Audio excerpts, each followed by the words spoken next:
My dear students, आज हम quantum mechanics के कुछ छोटे स्मॉल टॉपिक्स को स्टडी करेंगे, जिसमें सबसे पहले हम पढ़ेंगे black body. Black body radiation. ये जितने भी टॉपिक आज हम इस वीडियो में देखेंगे, ये सारे टॉपिक्स जो हैं बहुत छोटे टॉपिक्स हैं ये, और ये टॉपिक्स जो हैं ये शॉर्ट क्वेश्चंस में आते हैं सारे के सारे टॉपिक्स। तो पहले हम स्टडी करेंगे black body radiation. What is black body? Black body क्या होती है, राइट? सो ब्लैक बॉडी के बारे में हमने सुना है और ये अभी हम जानते हैं, एक ऐसी बॉडी जो सब तरीके की रेडिएशंस को एब्जॉर्ब कर लेती। A body which absorbs all the heat radiations. Which absorbs क्या कर रही है? Absorbs all radiation. Which absorbs all the radiations incident on it without reflection. ये क्या कर रही है? एक ऐसी body, a body which absorbs all the radiations without reflection is known as your black body. A body which absorbs all the heat radiation, whatever the color and wavelength of the radiation it is, it absorbs and absorbs, and this body is known as your black body. ये हमारी black body कहलाती है। Black body जो हम construct नहीं कर सकते, perfectly black body को हम कंस्ट्रक्ट नहीं कर सकते हैं, राइट? हम नियरली जो ब्लैक बॉडी के करीब करीब हम कुछ ऐसी बॉडीज हैं जिनको कि हम कंस्ट्रक्ट कर सकते हैं। जैसे कि एक बॉडी आती है जिसको कि हम कहते हैं कि आपकी लैम्प ब्लैक। लैम्प ब्लैक एक ऐसी बॉडी है जिसको कि हम nearly approaching to the black body हम कह सकते हैं इस बॉडी के अंदर से, राइट? तो ये लैम्प ब्लैक होती कैसे इसे हम कंस्ट्रक्ट करते हैं, right? So we consider a hollow metallic ball like this. This is the hollow metallic. There is a small hole, right? There is a small hole. ये एक small hole है. In front of this small hole there is a projection. एक projection इसके आगे लगी हुई होती है.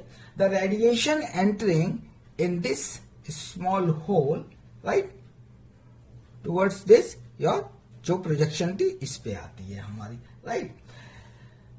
The radiation, those who are entered through this small hole is almost completely absorbed due to the certain reflections. इस reflection से ये कब तक होता रहता है? जब तक कि रेडिएशन ये टोटल की टोटल ये एब्जॉर्ब्स नहीं हो जाती। There are the multiple reflections on it. A black body is not only a good observer, it is also a good radiator. तो ये क्या काम कर रही है? ये एब्जॉर्ब्स का काम कर रही है हमारी, because this is black and inside it. ये अंदर से ब्लैक है तो ये एब्जॉर्ब्स सारे रेडिएशंस को एब्जॉर्ब कर रही है। But the black body is also a radiator. अभी हमने देखा ये एब्जॉर्प्शन का भी काम करती है, ये रेडिएटर का भी काम करती है, यानी रेडिएट भी करती है। It absorbs more when it is cold. जब ये एब्जॉर्ब कब करती है? When it is cold. Cold होगी तो ये क्या करेगा? एब्जॉर्ब करेगा, एब्जॉर्ब्स कर लेगा हमारा, ठीक है। और रेडिएट कब करेगा? आपकी when it is at high temperature. When it is at high temperature, ये हाई टेम्परेचर पे होगा तो ये रेडिएट का वर्क करेगी। तो हमने ब्लैक बॉडी को देखा कि black body is a body which absorbs all the heat radiation, what ever the colour, wavelength of the radiation, it absorbs and absorbs, sometimes it radiate also. तो black body वो body है जो कि ये radiations को absorb भी करती है और रेडिएट भी करती है। But in a whole universe we can not be construct the black body. हम ब्लैक बॉडी को नहीं बना सकते हैं, बट कुछ ब्लैक बॉडीज ऐसी हैं जिनको कि हम कह सकते हैं कि nearly approaching to the black body, जिसमें से भी मैंने बताया जैसे लैम्प ब्लैक है, ये मेटेलिक जो स्फीयर ले लिया, ये एब्जॉर्प्शन का काम कर रहा है कि यहाँ पे रेडिएशंस एब्जॉर्ब्स होते हैं इसके अंदर से। सो इन 1859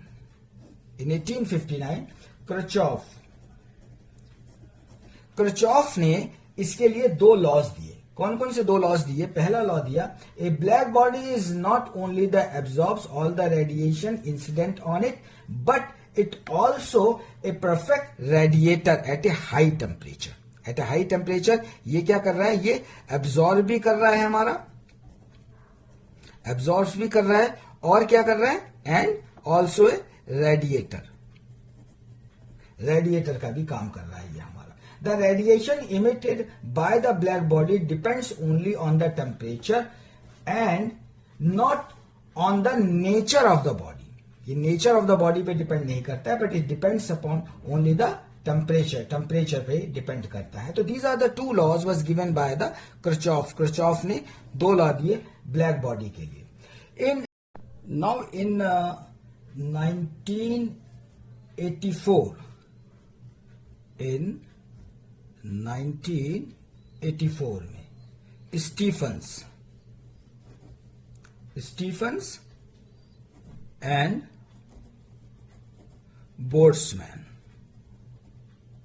बोल्ट्जमैन ने एक लॉ दिया। He showed that the total energy radiated bye the black body per unit area, per unit time is proportional to the fourth power of its absolute temperature। क्या Stephen's ने और बोल्ट्जमैन ने दिया? For किसके लिए दिया था इन्होंने? फॉर ब्लैक बॉडी रेडिएशन के लिए दिया इन्होंने। The total energy, if the total energy, this is your total energy of a black body, total energy इन्होंने दिया। तो total energy radiated by a black body per unit area, per unit time is proportional to the fourth power of its absolute temperature. Fourth power of its absolute temperature यानी कि is directly proportional to T to the power 4। यानी it means that E is equal to sigma T to the power 4, and this sigma is known as your Stephen's constant.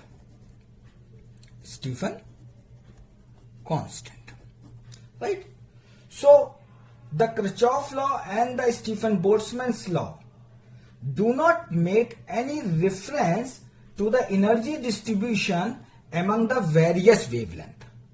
अलग अलग wavelength थी, lambda अगर अलग अलग है, lambda 1, lambda 2, lambda 3, lambda 4 and so on up to lambda n, then it do not make any reference to the energy distribution among the various wavelength in the spectrum, right, emitted by the black body। जो black body से हमारा जो radiation निकल रहा था अलग अलग wavelength के लिए, राइट, तो एनर्जी डिस्ट्रीब्यूशन जो था इसके रेफरेंस में ये क्रिएट नहीं कर पाए। When the electromagnetic wave theory was applied, it is failed to give the observed spectral distribution। तो ये observed जो spectral distribution था ये इसको नहीं दे पाया। So for this, in the year 1893 में Vanes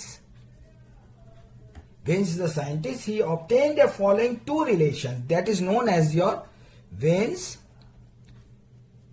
displacement law। Vane's displacement law, that is your lambda multiplied by the T, that is equal to the constant, right? तो ये constant बन गया, यानी lambda is the wavelength and T is your absolute temperature, and that is your E lambda T to the power -5, this is also equal to the constant। ये constant होता है, where lambda is the wavelength. Lambda क्या है? हमारी wavelength है, right, with greatest density, greatest energy density. ये जो है मैं इसको यहां लिख देता हूं, energy density. T is your absolute temperature, and E lambda is the energy radiated per unit area per unit area per time. Per unit area per time. This is your E lambda, right? So ये veins displacement law आया in 1983 के अंदर, and due to this, right, the whole equations, now we will consider against the one another law that is known as your Rayleigh-Jeans law, right? What is the Rayleigh's law? Rayleigh-Jeans law. Now after this laws explain all the things of the Vane's displacement law was explaining, right? So उसको उसने आगे की ओर explain किया. He explains that in 1990 that E lambda D lambda that is equal to 8 pi kt over lambda 4 D lambda, right? ये equation आई इसके अंदर से, right? Where जो t जो था t that is tends to infinity and E lambda D lambda that is equal to the 8 pi hc by lambda over 5 D lambda, which is the infinite quantity, right? And here the Stephen's fourth power law and hence is not valid at a very high temperature. तो Stephen's का fourth power law था, ये valid नहीं था for the high temperature के लिए, very high temperature के लिए. तो Wien's law failed to predict the observation for the long wavelength and a very high temperature. तो वेन्स लॉ जो ये था, ये Wien's law is fail to predict for a long wavelength and very high temperature. तो ये law fail हो गया, और क्यों? For a long wavelength and very high temperatures के लिए. सो रेले-जीन्स फॉर्मूला जिस डेवलप्ड हुआ, ये फॉर्मूला जो डेवलप्ड हुआ इन द ईयर 1900 के अंदर, for a large frequency that is for a very small wavelength and the energy density goes on increasing, right?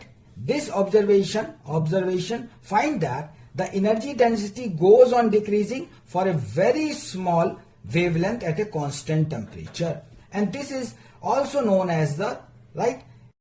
Now Vane's जो फॉर्मूला था, उस फॉर्मूले ने जो हेल्प से we can explain the experimental curve. हाँ, उसके हम एक्सपेरिमेंटल कर्व को एक्सप्लेन करते हैं वेन्स फॉर्मूले से. वेन्स फॉर्मूला हमारे ये था lambda T is equal to constant, right? इधर मैं E lambda D lambda, right, value ले लेता हूं मैं इसमें से, और इधर मैं एक्स एक्सिस पे लैम्डा ले लेता हूं. तो दिस इज 0, 20, 40, 60, राइट, 80, 100, राइट. और इधर मैंने ले लिया 1, 2, 3, 4, right, and so on, right? So I will see the curves.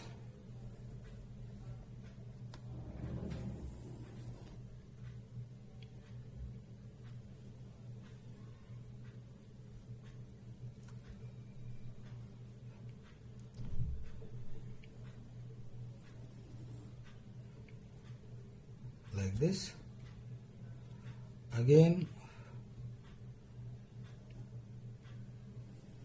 like this,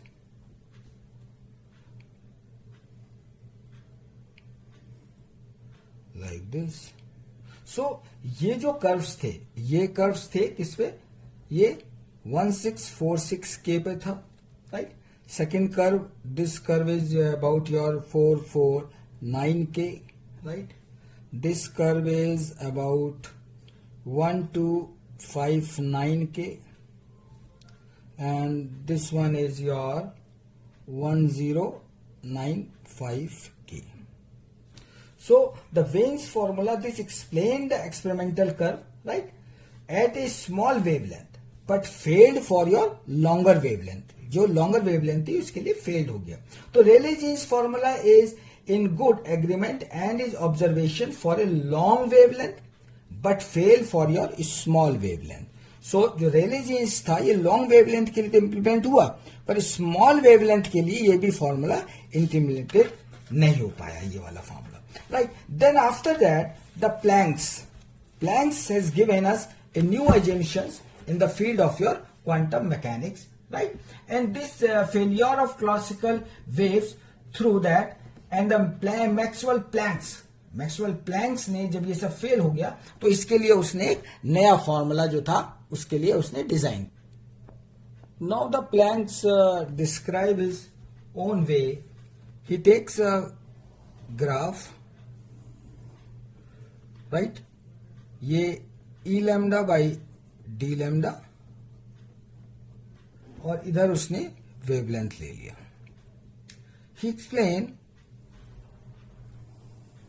like this. So first जो था that is your like this is your Wien's law, then this is your Planck's law, and here like this is your Rayleigh-Jean's law.